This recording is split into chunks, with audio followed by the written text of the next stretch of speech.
بسم اللہ الرحمن الرحیم۔ السلام علیکم ناظرین، آج کی ویڈیو میں نبی اکرم صلی اللہ علیہ وآلہ وسلم کے ولادت، بچپن کے واقعات اور آپ صلی اللہ علیہ وآلہ وسلم کا نسب نامہ، بچپن میں حضرت حلیمہ سعدیہ رضی اللہ تعالی عنہا کی گود میں پیش آنے والے معجزات اور رسول اکرم صلی اللہ علیہ وآلہ وسلم کی ولادت کے وقت پیش آنے والے ایسے واقعات جو بہت مشہور ہوئے، جن کے بارے میں شاید بہت کم لوگ جانتے ہیں، وہ بھی آج کی ویڈیو کا حصہ ہیں۔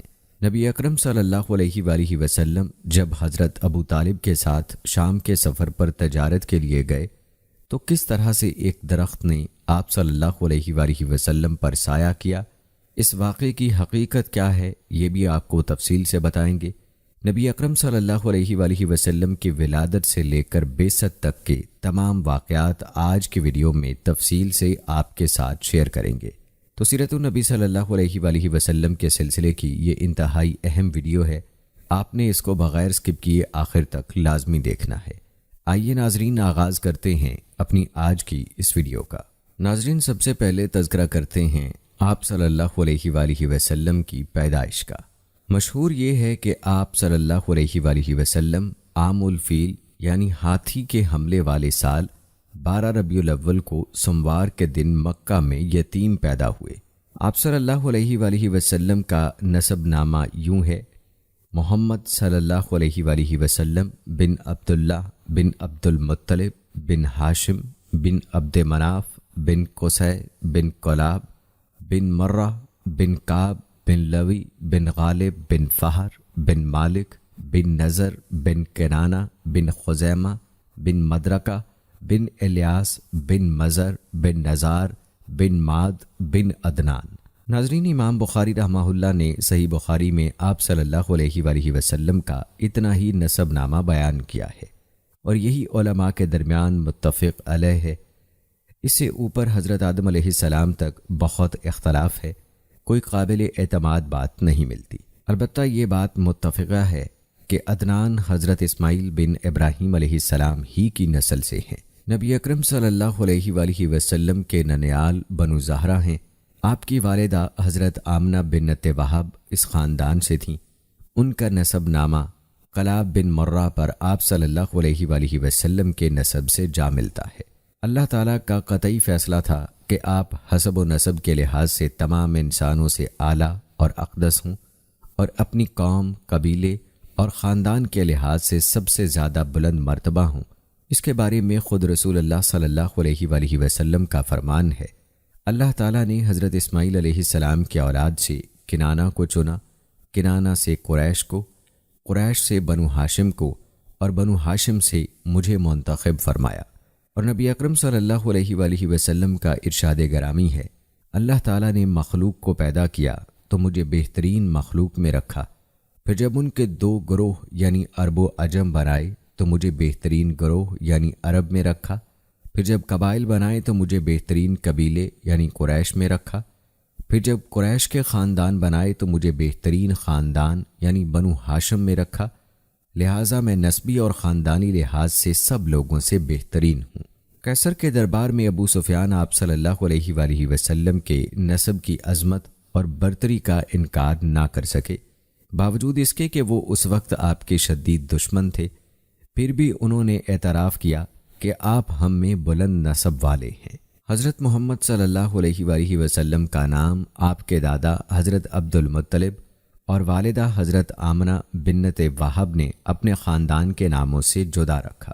ان کی خواہش تھی کہ آسمانوں میں اللہ تعالیٰ آپ کی تعریف فرمائے اور زمین پر ساری مخلوق آپ کی توصیف میں رتب اللساں رہے۔ ناظرین، عربوں کا مزاج اور رواج یہ تھا کہ وہ کسی ایسے شخص کی بات نہیں سنتے تھے جو اعلیٰ نسب کا حامل نہ ہو، اس لیے اللہ تعالیٰ کی حکمت کا تقاضا ہوا کہ اس کے آخری نبی حضرت محمد صلی اللہ علیہ وآلہ وسلم سب سے عالی نسب ہوں، تاکہ دشمنان اسلام لوگوں کو دین اسلام سے روکنے کے لیے اس معاملے کو ہتھ کنڈا نہ بنا سکیں اور کسی کے دل میں یہ بات نہ آئے کہ یہ نبی اپنے دعوی رسالت کے ذریعے سے اپنی معاشرتی حیثیت بلند کرنا چاہتا ہے۔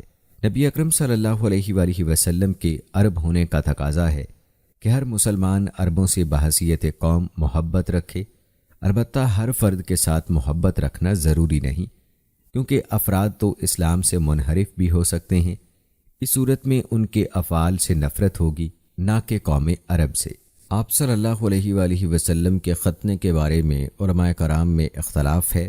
بعض علماء کا خیال ہے کہ آپ ختنہ شدہ پیدا ہوئے تھے، بعض کہتے ہیں کہ آپ کے دادا محترم نے آپ کی ولادت کے 7ویں دن آپ کا ختنہ کیا، قبیلے کی دعوت اور آپ کا نام محمد رکھا، لیکن قدیم کبار محققین کے نزدیک قابل ترجیح یہی ہے کہ آپ مختون پیدا ہوئے تھے۔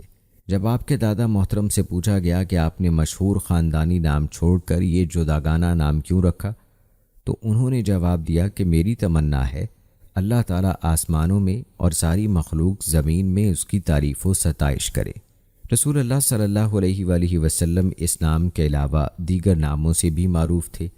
آپ صلی اللہ علیہ وآلہ وسلم کا اپنا فرمان ہے، میرے کئی نام ہیں، میں محمد ہوں، احمد ہوں، ماہی ہوں، جس کے ذریعے سے اللہ تعالیٰ کفر کو مٹائے گا، میں حاشر ہوں، جس کے قدموں کے نشانات پر لوگوں کو اکٹھا کیا جائے گا، میں عاقب یعنی آخری نبی ہوں۔ راوی حدیث ظاہری کہتے ہیں کہ عاقب سے مراد یہ ہے کہ آپ کے بعد کوئی نبی نہیں آئے گا۔ یہ بھی بیان کیا جاتا ہے کہ آپ صلی اللہ علیہ وآلہ وسلم کی والدہ محترمہ نے آپ کا نام احمد رکھا۔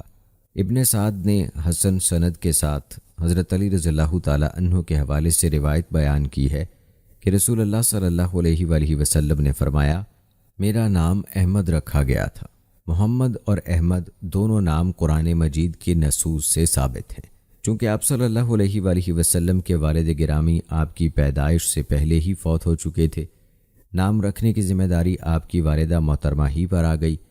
اس کی تائید ابن سعد کی اس روایت سے بھی ہوتی ہے جو انہوں نے واقعی کی سند سے ابو جعفر محمد بن علی رحمہ اللہ سے نقل کی ہے۔ انہوں نے کہا، محترمہ آمنہ کو جبکہ محمد صلی اللہ علیہ وآلہ وسلم ابھی ان کے بطن میں تھے، یہ حکم دیا گیا کہ اس بچے کا نام احمد رکھیں۔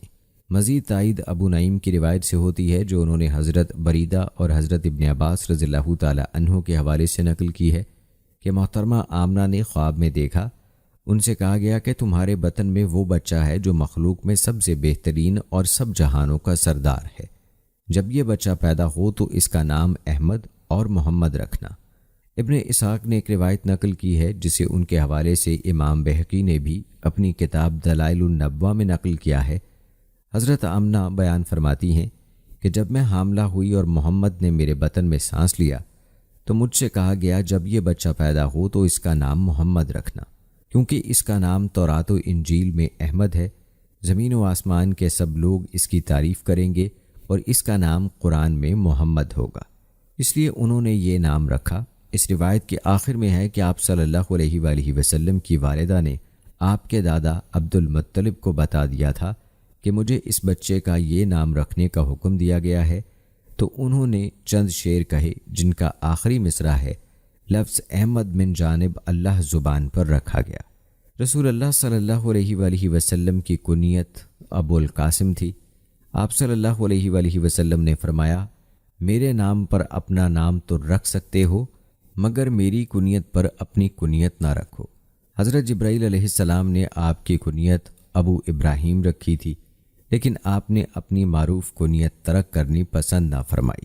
اس امر پر علماء کا اختلاف ہے کہ کیا اب رسول اللہ صلی اللہ علیہ وآلہ وسلم والی کنیت رکھی جا سکتی ہے، اور کیا آپ کے نام اور کنیت دونوں کسی شخص کے لیے اکٹھے کیے جا سکتے ہیں؟ جواب میں کہا گیا ہے، آپ صلی اللہ علیہ وآلہ وسلم والی کنیت کی ممانعت صرف آپ کی زندگی میں تھی، البتہ آپ کے نام اور کنیت کو جمع کرنا درست نہیں۔ احمد نام آپ سے پہلے عرب میں معروف نہیں تھا، البتہ بعض لوگوں نے اپنے بیٹوں کے نام محمد رکھے ہوئے تھے، کیونکہ آپ کی ولادت سے پہلے ہی یہ بات مشہور ہو چکی تھی کہ ایک نبی آنے والا ہے جس کا نام محمد ہوگا۔ ناظرین کرام، مورخین رسول اللہ صلی اللہ علیہ وآلہ وسلم کے والد محترم کی وفات کی تاریخ کے بارے میں اختلاف رکھتے ہیں۔ ابن اسحاق کے بقول، جسے ابن سعد نے بھی ترجیح دی ہے، ان کی وفات کے وقت آپ صلی اللہ علیہ وآلہ وسلم اپنی والدہ محترمہ کے بطن میں تھے۔ مشہور قول یہی ہے اور اکثر علماء نے اس کو ترجیح دی ہے۔ قرآن مجید کی یہ آیت بھی اس امر کی تائید کرتی ہے کہ آپ صلی اللہ علیہ وآلہ وسلم یتیم پیدا ہوئے تھے۔ کیا اللہ نے آپ کو یتیم نہ پایا پھر ٹھکانہ دیا؟ علامہ سہیلی نے آپ صلی اللہ علیہ وآلہ وسلم کے والد محترم کی وفات کے بارے میں لکھا ہے، بتایا جاتا ہے کہ آپ صلی اللہ علیہ وآلہ وسلم کے والد محترم فوت ہوئے تو آپ اپنی والدہ کے پیٹ میں تھے، لیکن اکثر علماء اس بات کے قائل ہیں کہ آپ اس وقت پیدا ہو چکے تھے اور جھولے میں تھے۔ ایک قول یہ ہے کہ آپ 2 ماہ کے تھے، بعض نے اس سے زائد بھی کہا ہے۔ مثلا ایک قول یہ ہے کہ آپ 28 ماہ کے تھے کہ آپ کے والد فوت ہوئے۔ اس کی تائید میں حضرت عبد المطلب کے یہ اشعار پیش کیے جاتے ہیں جن میں وہ ابو طالب سے کہتے ہیں، اے عبد مناف، ابو طالب کا نام، میں تجھے وصیت کرتا ہوں کہ میرے بعد اس یتیم کا خیال رکھنا، اسے اس کا باپ جھولے میں پڑا چھوڑ گیا ہے۔ حضرت عبد المطلب حضرت ابو طالب سے 18 سال بڑے تھے۔ شامی نے علامہ سہیلی کے اس بیان پر، جس سے متعدد علماء متفق ہیں، تبصرہ کرتے ہوئے لکھا ہے، میں کہتا ہوں حقیقت یہ ہے کہ یہ اکثر علماء کا قول نہیں، البتہ بہت سے علماء اس کے قائل ہیں، لیکن مشہور یہی ہے کہ نبی کریم صلی اللہ علیہ وآلہ وسلم کی جب ولادت ہوئی تو آپ کے والد محترم اس دنیا میں نہیں تھے۔ آئیے ناظرین کرام، اب تذکرہ کرتے ہیں نبی کریم صلی اللہ علیہ وآلہ وسلم کی پرورش کا۔ جب رسول اللہ صلی اللہ علیہ وآلہ وسلم کے والد فوت ہوئے تو آپ صلی اللہ علیہ وآلہ وسلم کے دادا عبد المطلب نے آپ کی پرورش کا ذمہ لے لیا، تاہم آپ کی نگرانی اور دیکھ بھال آپ کی والدہ ماجدہ ہی کرتی تھیں۔ آپ صلی اللہ علیہ وآلہ وسلم کے والد محترم مدینہ منورہ میں فوت ہوئے، جہاں ان کے ننیال یعنی ان کے والد عبد المطلب کے ماموں بنو عدی بن نجار رہتے تھے۔ انہیں حضرت عبد المطلب نے کھجوریں خریدنے مدینہ بھیجا تھا۔ آپ کو دار نابغہ میں دفن کیا گیا۔ اگر کوئی دار نابغہ میں داخل ہو تو اس کے بائیں ہاتھ دوسرے کمرے کی چوکھٹ کے پاس ان کا مدفن ہے۔ ان کی وفات 25 سال کی عمر میں ہوئی۔ بنو سعد کے علاقے سے واپسی کے بعد آپ صلی اللہ علیہ وآلہ وسلم اپنی والدہ ماجدہ کی نگرانی اور دادا محترم کی سرپرستی میں رہے۔ جب آپ صلی اللہ علیہ وآلہ وسلم کی عمر 6 سال ہوئی تو آپ کی والدہ محترمہ حضرت آمنہ رضی اللہ تعالی عنہا بمقام ابوا وفات پا گئیں۔ وہ رسول اللہ صلی اللہ علیہ وآلہ وسلم کو لے کر آپ کے دادا کے ننیال بنو عدی بن نجار کے پاس مدینہ منورہ گئی تھیں۔ واپسی پر ان کی وفات کا واقعہ پیش آ گیا۔ آپ صلی اللہ علیہ وآلہ وسلم کی دائیہ ام ایمن، جو آپ کے والد کی لونڈی تھیں، آپ کو لے کر آپ کے دادا حضرت عبد المطلب کے پاس مکہ پہنچی۔ دادا نے اپنی وفات تک آپ صلی اللہ علیہ وآلہ وسلم کو بڑی شفقت اور محبت سے رکھا۔ ان کی وفات کے وقت آپ صلی اللہ علیہ وآلہ وسلم کی عمر 8 سال تھی۔ انہوں نے وفات کے وقت آپ صلی اللہ علیہ وآلہ وسلم کو آپ کے چچا ابو طالب کے سپرد کر دیا۔ حضرت عبد المطلب آپ صلی اللہ علیہ وآلہ وسلم پر انتہائی شفقت فرماتے اور آپ سے غایت درجہ محبت رکھتے تھے۔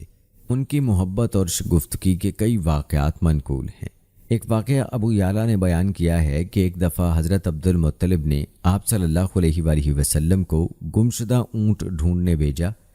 اونٹ کی تلاش میں آپ کو دیر ہو گئی تو دادا نہایت غمگین ہو گئے۔ انہوں نے فوراً بیت اللہ کا طواف شروع کر دیا اور بار بار یہی شعر پڑھتے تھے، جس کا ترجمہ ہے، رب کریم میرے سوار محمد کو میرے پاس واپس بھیج دے، رب کریم اسے ضرور واپس بھیج دے اور مجھ بوڑھے پر احسان فرما۔ اور جب آپ صلی اللہ علیہ وآلہ وسلم اونٹ لے کر واپس آ گئے تو حضرت عبد المطلب نے قسم کھائی کہ آج کے بعد آپ کو کبھی کسی کام کے لیے نہیں بھیجوں گا، نہ کبھی اپنے سے جدا کروں گا۔ وہ آپ صلی اللہ علیہ وآلہ وسلم کو ہر وقت اپنے ساتھ رکھتے تھے۔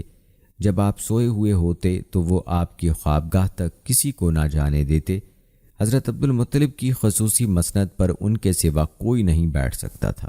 کعبہ کے سائے میں ان کی مسند بچھی ہوتی اور ان کے بیٹے ارد گرد بیٹھے ہوتے، مگر آپ صلی اللہ علیہ وآلہ وسلم اپنے دادا کے ساتھ مسند پر بیٹھتے تھے۔